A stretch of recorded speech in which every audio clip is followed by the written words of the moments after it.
Carl Zeus. We're happy you're taking 10 minutes for CN Student News. Nigerian President Goodluck Jonathan spoke out yesterday against Boko Haram. It's a terrorist group that kidnapped more than 200 Nigerian schoolgirls on April 15.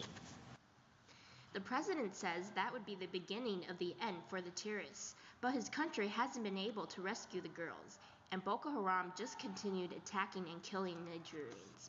The Islamic militants say they kidnapped the girls because they were getting a Western education. The terrorist says that's a sin. Malala Yousafzai knows what it's like to be targeted for that reason. In 2012, she was attacked for her education efforts in Pakistan. When I heard about girls in Nigeria being abducted, I felt very sad. And I thought that my sisters are in prison now. I felt that as if I should speak up for them, because I felt responsibility. I believe that we are being sent to this world as a community, and it's our responsibility that we take care of each other. The U.S. is planning to get involved in Nigeria, but we're not sure exactly how. Mounting worldwide outrage of broken hearts visual kidnapping of 200 schoolgirls, now leaving the U.S. to offer Western intelligence and military assistance to Nigeria. They have accepted our help, a combination of military, law enforcement, and other agencies who are going in. Nigeria agreed to accept U.S. help somewhat gradually and still has to agree to the specifics. A team of U.S. military experts along with the FBI and others are offering help with intelligence, communications, and planning for a possible rescue. There's already talk of U.S. commando raids. I think that people on the ground have to go and have to determine if special forces are necessary. But the Pentagon says don't expect to see U.S. troops in action. More likely detective work. Every single thing is based on having ironclad intelligence on the target and on exactly where the girls are and how the girls are being treated. What they also look at is how the girls operate, what the routine is. And that's the kind of intelligence the U.S. simply doesn't have at this point. And what if the girls have already been moved?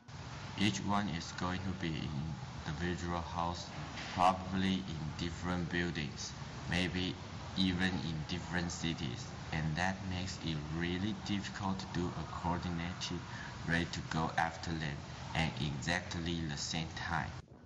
Without all the raids exactly the same time, broken hearts would have advanced, warning the U.S. is coming after them. So what could the U.S. military offer? Well, perhaps drone flying overhead to begin to monitor Boko Haram's movement and communications. The first step to tracking them down. Barbara Ross stars CNN The Pentagon. From Nigeria, we are moving across the Indian Ocean to Australia. Western Australia is the state that occupies about a third of the country.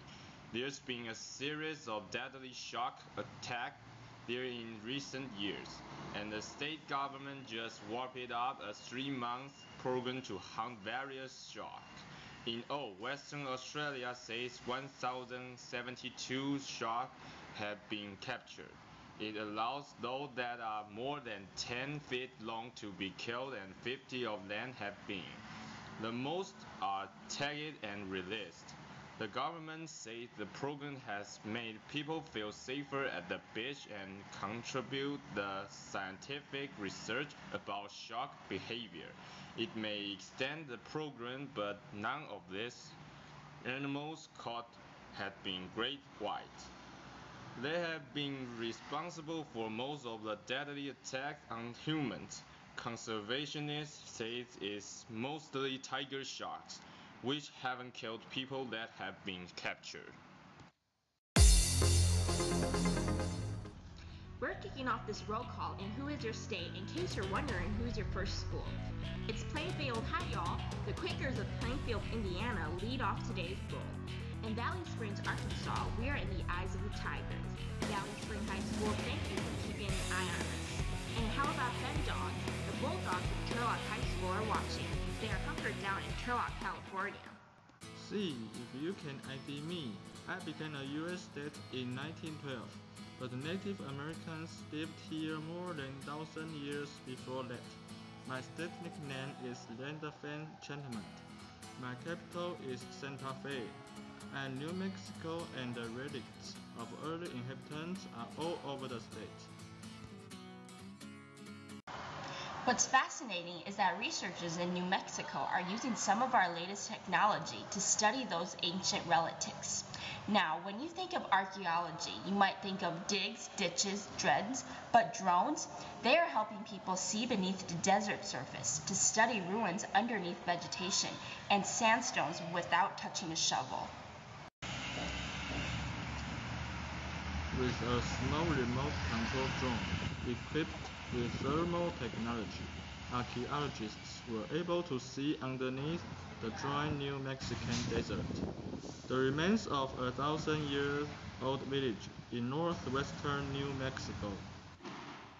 And really, just a few days' work allowed us to do something which would have taken a decade of work if we went to actually be trying to excavate this entire area. For example, Dr. John Kettner with the University of North Florida says he studied the landscape south of Chaco Canyon for decades, and now there were homes from Pueblo ancestors in an area now called Blue Jay. But with thermal imaging, he and a team found even more. we were able to find rooms we think we may have been able to find as I mentioned before at least 1 kilometers below the surface. Kettner says one of the most interesting discoveries is a possible kiva, the ceremonial structure where people would meet for worship and decision making. That really shapes your interpretation of what their lives were like. So, for me, it's very exciting that we may have actually been able to using this technology identify these features below the surface. The images helped guide continued research into the past, where they estimate hundreds of people once lived.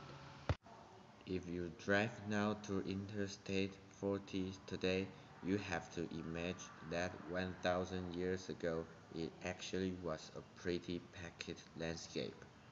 The new technique gives archaeologists a way to piece together what remains of those who came before us. Teachers, thank you. We appreciate your efforts to educate, inform, and inspire young people worldwide. As we wrap up Teacher Appreciation Week, Bumija says her favorite teacher is Mrs. Giraffe, who teaches French and Spanish. She's always encouraging us to do the best and right things. Megan says Mr. Blake from St. Anne Catholic School makes language arts exciting while teaching us great life lessons. For Faith, it's Mr. Meany from Manchester Township High School. His motivation in school, sports, and life itself just makes him all around great. Dependra honors Mrs. Nectal, who is always there to help when need. And R. Hudson writes, Mrs. Ann is the best homeschool mom teacher in the world.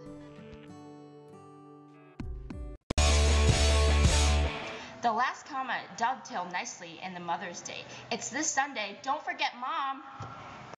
Kevin Durant didn't. He was just named the most valuable player of the National Basketball Association. He's got 4 NBA scoring titles. He's won an Olympic gold medal and the NBA Rookie of the Year award, and he hasn't forgotten the woman who helped make it all possible. We weren't supposed to be here. You made us believe. You kept us off the street. You put clothes on our backs, food on the table. When you didn't eat, you made sure we ate. You went to sleep hungry. You sacrificed for us. You're the real MVP. Great stuff. I don't know how his brothers can adopt that. I mean, talk about MV peer pressure. It was certainly something worth crying about and a beautiful way to go in a Mother's Day weekend. Thank to you all for watching CNN Student News.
你都没有动作，你要动作啊！你是船边的人呢。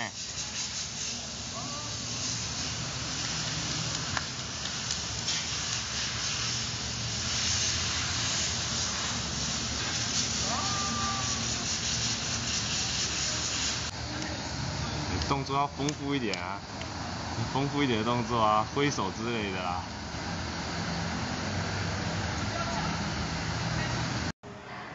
The last comment,对不起。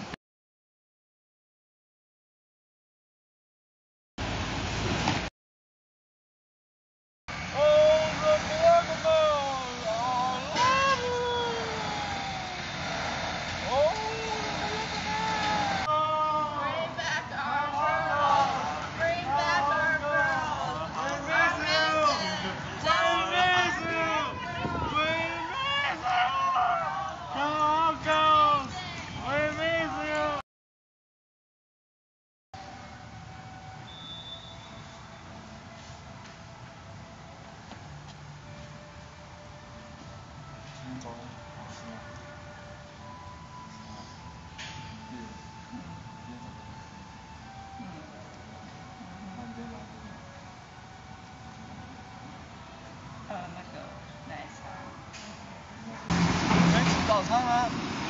镇江结束了，要吃早餐，吃饱没有？我有吃早餐。你今天有没有吃早餐啊？有没有？有没有？没有的话没关系，你可以吃午餐，等一下就吃午餐 ，OK， 加油。